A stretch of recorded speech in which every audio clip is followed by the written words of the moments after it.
सबको जय मसीह की। मैं बहुत खुश हूँ अपना कुछ बताने के लिए आप लोगों को। और 2005 में मैं एक बार बहुत ही व्याकुल हो गई और मैं सोचने लगी कि प्रभु, हमारे उत्तर भारत में जो हिंदी बेल्ट है, हिंदी जहाँ बोली जाती है, वहाँ पर जागृति कैसे आएगी, कैसे लोग प्रभु आपको जानेंगे, मेरी कलीसियाओं में कैसे काम होगा।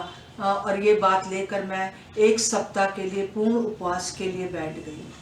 और उसके बाद उन दिनों में प्रभु ने मुझे बहुत शांति दिया, बहुत सी बातें बताई, परंतु कोई उसका मुझे मतलब नहीं मालूम चला। फिर से कुछ दिन के बाद मैंने फिर 7 दिन का उपवास रख के, पूर्ण उपवास रख के प्रार्थना आरंभ किया। और ये 2005 का अगस्त का महीना था और 21 तारीख थी उस दिन, मुझे आज भी याद है। और उस दिन ये हुआ कि मैं रात में भी प्रार्थना किया करती थी 11 से 2 बजे तक। तो 2 बजे तक प्रार्थना करने के लिए बार बार दिमाग में आ रहा था कि बहुत उस दिन मेरे को निराशा सी लग रही थी। अरे मेरे देश में ऐसा कुछ होने का नहीं, क्योंकि हम लोग कितने, कलीसिया कितनी कमज़ोर है, और ये फलाना ढिमकाना, बहुत सी बातें मेरे दिमाग में आ रही थी। और जैसे मुझे कोई कह रहा है बेकार भूखी मर रही हो और खाओ पियो खुश रहो, ये उपवास रखने की ज़रूरत नहीं है। परंतु उस दिन मैंने उस वॉइस को बहुत फाइट किया और मैंने कहा चाहे कुछ हो जाए, 11 बजे से मैं प्रार्थना के लिए ज़रूर बैठूंगी, जैसे मैं रोज़ बैठ रही थी 11 से 2। और 45 मिनट्स तक मैं बहुत फाइट करती रही इन सारे विचारों से, जैसे कि मुझे कोई ऐसा मुझे कोई तोड़ना चाह रहा हो कि नहीं कुछ नहीं होगा, तुम्हारे उत्तर भारत में कुछ नहीं हो सकता। बहुत सी नेगेटिव बातें आ रही थी, परंतु फिर भी मैं अन्य भाषा में प्रार्थना करने लगी। 45 मिनट्स तक प्रार्थना करने के बाद मुझे जो है ऐसा लगा कि एक वर्ड मेरे मुंह में आया, और वो था ना तो बल से न शक्ति से पर मेरी आत्मा के द्वारा होगा। और इन शब्दों के आते, इस वर्ड्स के आते ही मुझे बहुत रोना आ रहा था। मुझे लग रहा था जैसे मैं नहीं रो रही हूँ बिलक बिलक के, मेरे अंदर से पवित्र आत्मा रो रहे हैं। और मैं कभी दीवार को पकड़ के, कभी खिड़की को पकड़ के बहुत रो रही थी कि प्रभु, मेरा बस यही प्रश्न था, प्रभु मेरे देश में, मेरे उत्तर भारत में रिवाइवल कैसे आएगी, मेरे हिंदी बोलने वालों के बीच में रिवाइवल कैसे आएगी, और कैसे, मुझे क्या करना है, मुझे उसके लिए क्या करना है, आप मुझे बताइए। और मुझे अपनी वॉइस को बहुत कंट्रोल भी करना पड़ रहा था, क्योंकि हम फ्लैट में थे उस समय मैं एक फ्लैट्स में थी। और इसलिए परंतु उस रात को प्रभु ने मुझसे बहुत बातें करी और मुझे अपना मन बताया कि किस प्रकार से जो है वो प्रभु क्या चाहते हैं।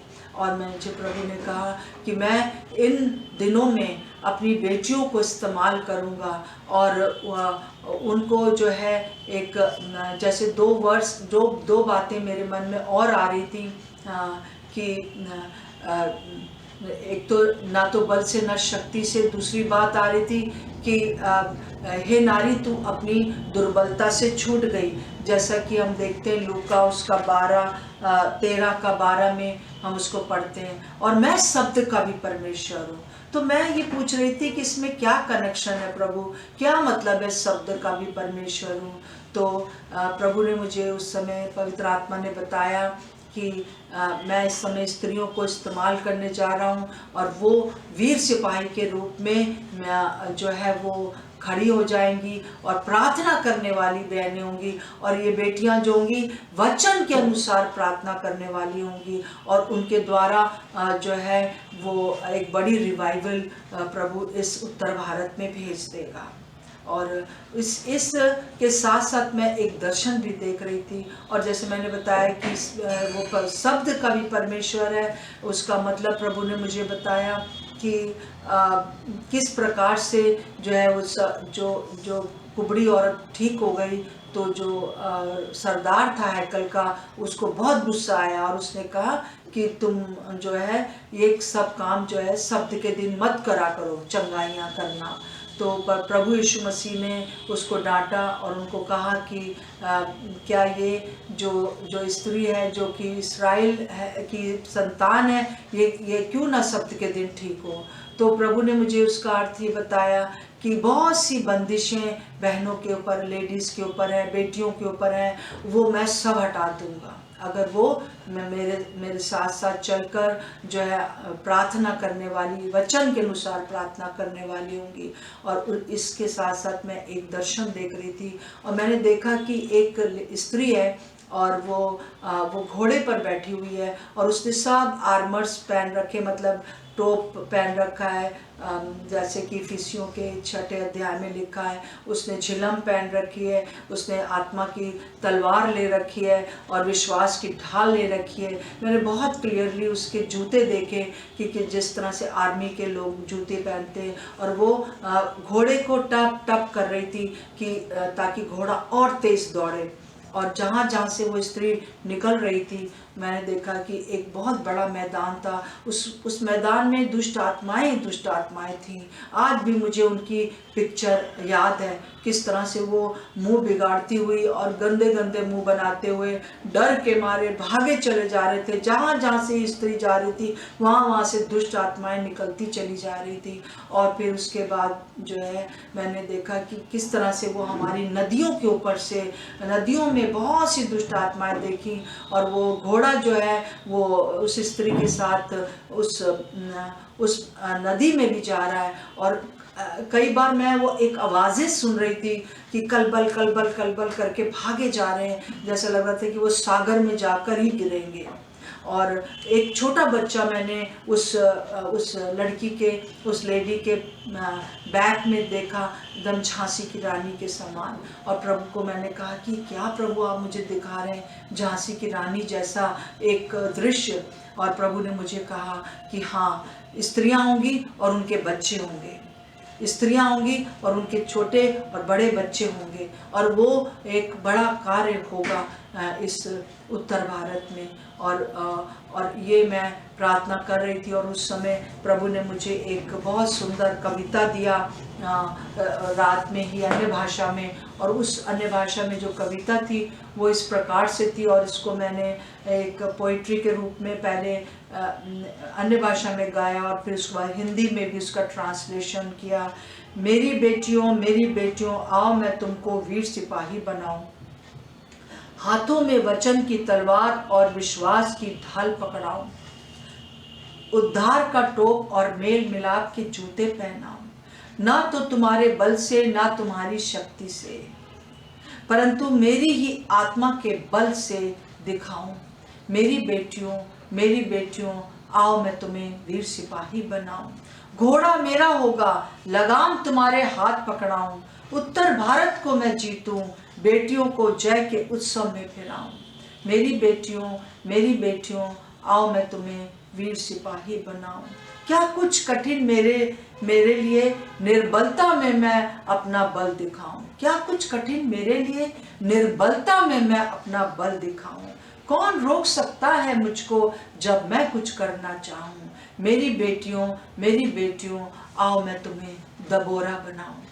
मेरी प्रियो, मुझे ये परमेश्वर ने बताया उस रात को कि मैं अपना काम करने जा रहा हूँ। और उसी रात को प्रभु ने मुझे बताया कि तुम एक किताब लिखो, क्योंकि बहुत सी बेटियां जो हैं वो विश्वासी तो हैं परंतु वचन नहीं है उनके पास।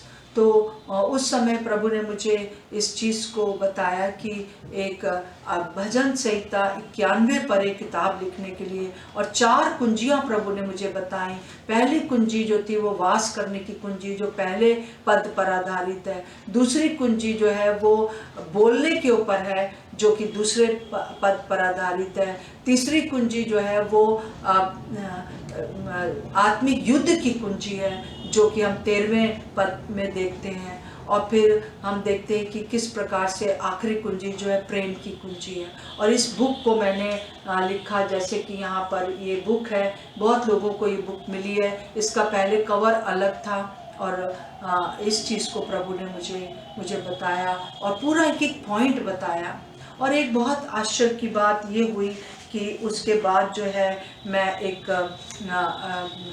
प्रभु के सेवक साउथ से आए हुए थे, उन्होंने बहुत लोगों के लिए भविष्यवाणी किया और मेरे लिए भी उन्होंने भविष्यवाणी की। वो मुझे नहीं जान रहे थे कि मैं इन दिनों में क्या कर रही हूँ, क्या नहीं कर रही हूँ, परंतु उन्होंने मुझे कहा कि तुमने मेरे चेहरे को खोजा, मतलब प्रभु यीशु मसीह उनके अंदर से बता रहे थे, तुमने मेरे चेहरे को खोजा, तुमने मेरे हृदय को छू लिया है। मैं एक प्रशिक्षण केंद्र और प्रार्थना समूह देख रहा हूँ, एक प्रशिक्षण केंद्र और एक प्रार्थना का समूह देख रहा हूँ। मैं देख रहा हूँ कि तुम मुझसे वरदानों को लेकर बहुत से लोगों को दे रही हो, और मैं देख रहा हूँ बहुत सी स्त्रियों को और उनके बच्चों को, और प्रभु ने कहा कि मैं तुझे स्थापित करूँगा।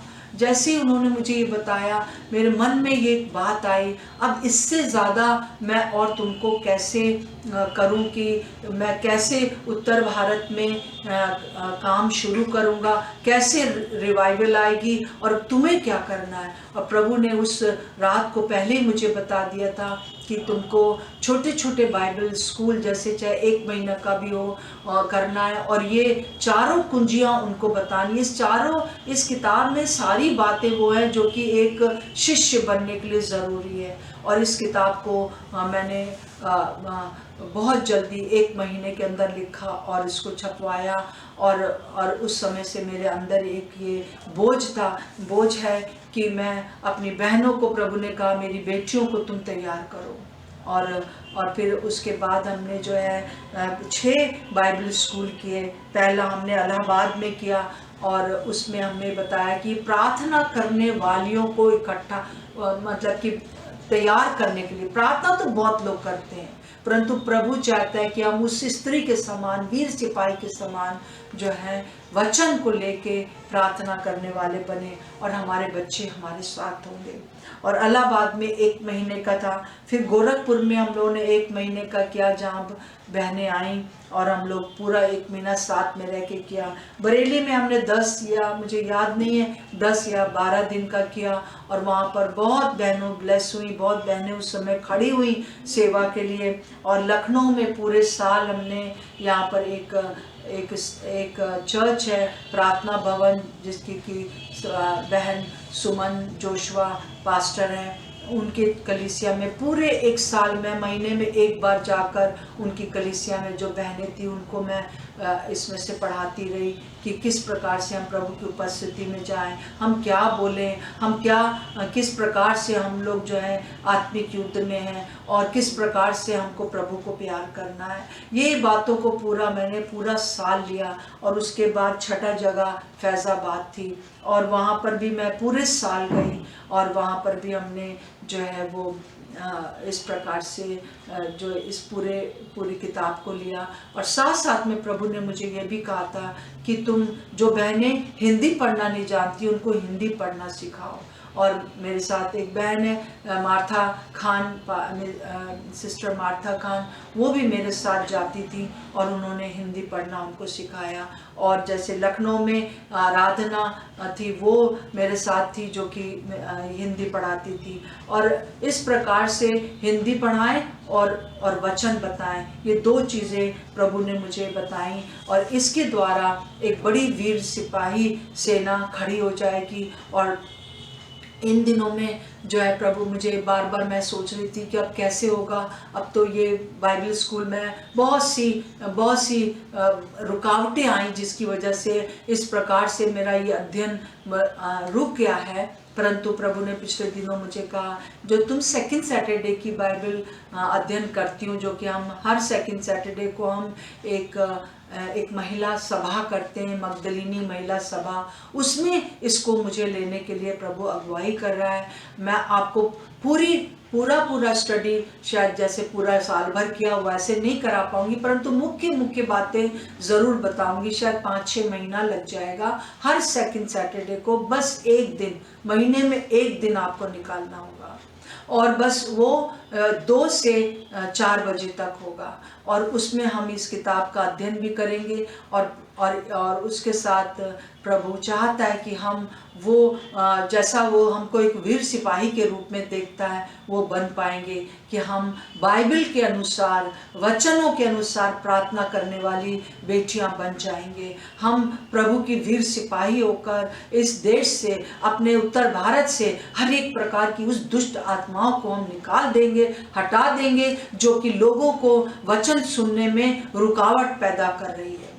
और जहाँ जहाँ ये घोड़ा जाएगा, जहाँ जहाँ ऐसी बहनें खड़ी होंगी, वहाँ पर रिवाइवल आएगी। जब बीज बोया जाएगा तो लोग रिसीव करेंगे। मेरे प्रिय बहनों, मैं आपसे निवेदन करती हूँ, आप जहाँ कहीं भी मेरी इस बात को सुन रहे हो, ये मेरी आवाज़ नहीं है, ये पवित्र आत्मा आपको बुला रहे हैं कि तुम एक वीर सिपाही आप बन जाओ।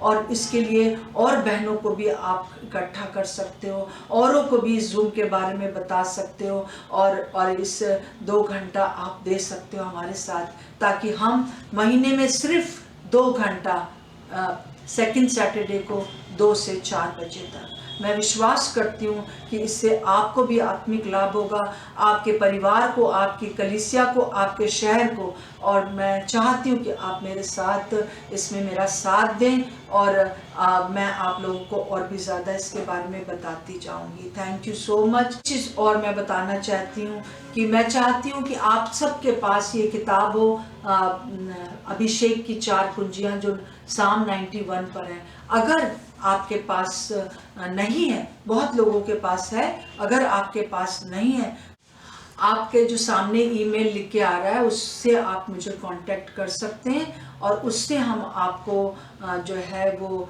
आपका एड्रेस ले लेंगे और आपको भेजेंगे, और कोई भी प्रश्न है वो भी आप पूछ सकते हैं। Thank you, God bless you.